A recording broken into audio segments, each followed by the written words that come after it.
সকাল বন্ধুরা, তোমরা সবাই কেমন আছো? আশা করি খুব ভালো আছো। আমিও খুব ভালো আছি। মুর্শিদাবাদের ছোট্ট একটি গ্রাম থেকে আমি মেনকা।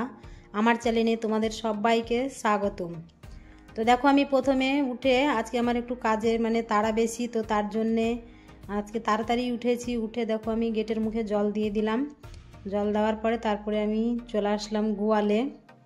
তো গোয়ালে এসে দেখো গোবরগুলো তুলে নিচ্ছি। তো গোবরগুলো সব দিকে আছে, তো আমি সব দিকেই আমি তুলে নিচ্ছি। তো তারপরে দেখো গোবরগুলো তোলা আমার হয়ে গেল। তো এবার আমি ঝাঁটাটা এনে তারপরে আমি ঝাড় দিব। তো সব দিক দেখো আমি ঝাড় দিয়ে দিচ্ছি। তো ঝাড় দেওয়া আমার হয়ে গেল। গোয়ালটা তো চলে আসলাম আমি ঘরে। মারুলি দিয়ে নিয়েছি। গোয়াল নেওয়ার পরে মারুলি দেওয়ার পরে তারপরে ঘরে আসলাম। তো ঘরে এসে তারপরে দেখো আমি বিছানাগুলো তুলে নিচ্ছি। তো বিছানাগুলো তোলার পরে তারপরে আমি চাদরটা তুললাম। তুলে বাইরে গিয়ে চাদরটাকে ভালো করে ঝেড়ে নিয়ে আসলাম বাইরে থেকে। প্রত্যেক দিন এমনি টান টুন করে পেতে দিই, পাতায় থেকে একটু টান টুন করে ঝেড়ে মেরে দিই। তো তা আজকে আমি বাইরে থেকে ভালো করে ঝেড়ে নিয়ে আসলাম।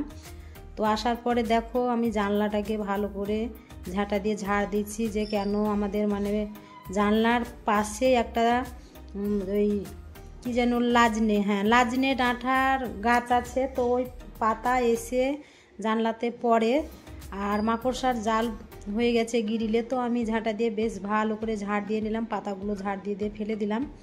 তো ফেলার পরে তারপরে দেখো আমি সব খাট জানালা সব ভালো করে মুছে নিচ্ছি।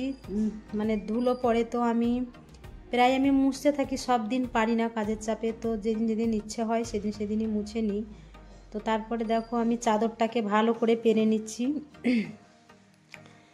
তো তারপরে দেখো আমি এদিকে আমার গোজা হয়ে গেল। তো এই সাইডটাও আমি গুজে নিচ্ছি।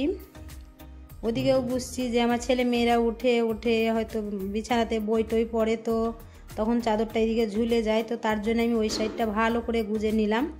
গুজার পরে তারপরে দেখো এই দিকটাও আমি ভালো করে গুজে নিয়ে তারপরে আমি দেখো ব্ল্যাঙ্কেটগুলোকেও রেখে দিচ্ছি। তো আমাদের এখানে এখনও ঠান্ডা পড়ছে, তো তার জন্য ব্ল্যাঙ্কেট এখনও তুলিনি, এখনও গায়ে দিই। আর সেরকম পাতলা ব্ল্যাঙ্কেট আমার নেই, তো একটাই ব্ল্যাঙ্কেট, তো তার জন্যে আমি ব্ল্যাঙ্কেটটা এখনও তুলিনি। তো ঠান্ডা পড়ছে তার জন্যই আমি এখানে রেখেছি। তো তারপরে দেখো আমি ঘরটাকে বেশ ভালো করেই ঝাড় দিচ্ছি।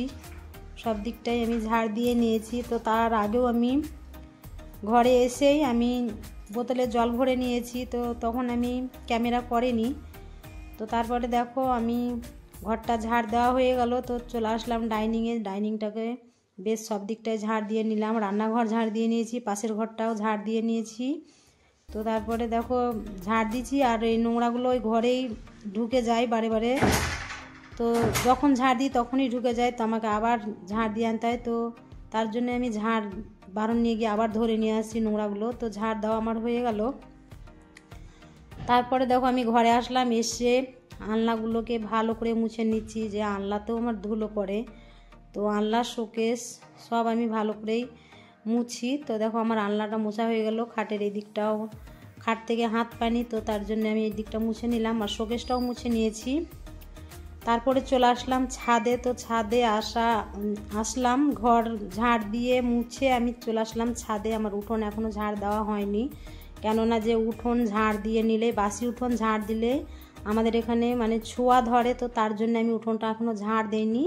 তো উঠোন ঝাড় দিতে আছে, বাসন মাজতে আছে। তো চলে আসলাম ছাদে। যে ছাদে আমার একটু কাজ আছে। কাজ বলতে এই যে সর্ষে না, এটা হচ্ছে রাই।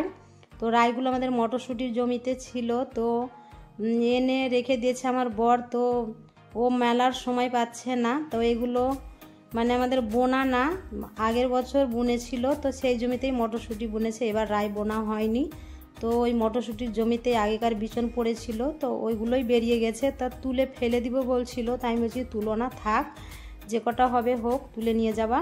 তো বাড়িতে কিছুটা রাই আছে আগের বছরে, তো আমি বলছি তেল খাওয়া হবে বলে আমি ওকে বললাম যে ফেলো না, তুলে ফেলো না, থাকতে দাও, পাকবে তখন কেটে নিয়ে আসবে। তো এনে রেখে দিয়েছে। তো দেখো যা রোদ হচ্ছে, তো রোদ দেখেই ভয় লাগছে। তো আমি বলছি সকাল সকালে আমি রাইটা মেলে দিই। তো তার জন্য চলে এসেছি ছাদে। তো ছাদে এসে আমি রাইটাকে মেলে দিলাম, মানে বেশি রাই নেই, অল্পই রাই, তো এক দিকটাই আমি ভালো করে ঝাড় দিয়ে মেলে দিলাম। তো তারপর দেখো জায়গাতে হলো না, তো তার জন্য আমি এই বাতাগুলো এনে রেখেছে। তো এগুলো আমার জ্বালানি বাতা নয়, এগুলো নষ্ট হয়ে গেছে, তো ছাদে এনে রেখেছে, নিচে সেরকম জায়গা নেই, তো ছাদে এনে রেখেছে। তো আমি এগুলোকে সরিয়ে দেখো এই দিকটাও আমি ভালো করে ঝাড় দিয়ে নিচ্ছি। তো ছাদে প্রচণ্ড ধুলো, যে কেননা আমাদের রাস্তার ধারে বাড়ি, তো গাড়ি মাড়ি যায়, তো তার জন্যই ধুলো এসে পড়ে। তো আমি ছাদটাকে ভালো করে ঝাড় দিলাম, আর অনেক জ্বালানি রাখা আছে আমার ছাদে। তো তারপরে দেখো এই দিকটাও আমি ভালো করে মেলে দিলাম।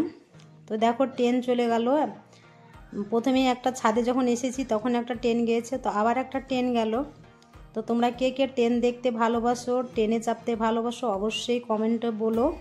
আমাকে তো ট্রেন দেখতেও ভালো লাগে, চাপতেও ভালো লাগে। আমি সময় সময় ছাদে এসে ট্রেন দেখি, আমার বেশ ভালো লাগে। এখনকার ট্রেন সব রং বেরঙের ট্রেন, তো দেখতে বেশ ভালো লাগে। অনেক দিন ট্রেনদের লোকেদেরকে টাটাও দিই। তো তারপরে দেখো আমি এদিকটা ভালো করে ঝাড় দিলাম, মেলা হয়ে গেছে, তো ধুলো ছিল, তাই আমি রাইগুলো যখন বাড়ি দেওয়া যাবে তো এইদিকে ছিটকে পড়বে, তার জন্য ঝাড় দিলাম। তো আমার হয়ে গেল, তো আমি নেমে চলে আসলাম। তো তারপরে দেখো আমি এসে তারপরে দেখো আমি স্নান করে নিয়েছি, পুজো করে নিয়েছি, রান্না করেছি। তো আজকের রান্না হচ্ছে শনিবার, তো ডাল করেছি, মুগের ডাল করেছি, পাঁপড় ভেজেছি, আর হচ্ছে আলু ভেজেছি, না আলু ভাজিনি, কুমড়ো আলু ডাঁটা দিয়ে একটা তরকারি করেছি, আলু সেদ্ধ করেছি। তো এইগুলোই আজকে শনিবারের মেনু। তো তারপরে দেখো আমি ছাগলকে খেতে দিয়ে দিলাম লাড়া মাখিয়ে, তারপরে গরুটাকেও আমি খেতে দিয়ে দিলাম, গরুকে লাড়া দিয়ে দিয়েছি। তো তারপরে একটু চুকোল ময়দা ওকে মাখিয়ে দিচ্ছি, ও খাচ্ছে না তাই মাখিয়ে দিলাম। তারপরে দেখো আমার অসুস্থ ছাগলের বাচ্চাটা আজকেও ডাক্তারের কাছে নিয়ে গেছে, তো ইঞ্জেকশন দিয়েছে, তো ওর একটু খিদে জেগেছে, তো ও খাবো করছে, তো ওকে আমি দিয়ে দিলাম।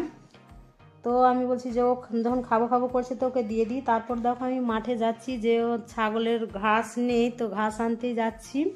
তো ওরা তো ঘাসের জানোয়ার, ওদেরকে ঘাস পাতা একটু দিতেই হবে। তো বিকেল হয়ে গেছে, তো আমি বলছি একটু নিয়ে আসি। তো আমার ভিডিওটা আর বড় করছি না, এই পর্যন্তই। সবাই ভালো থেকো, সুস্থ থেকো।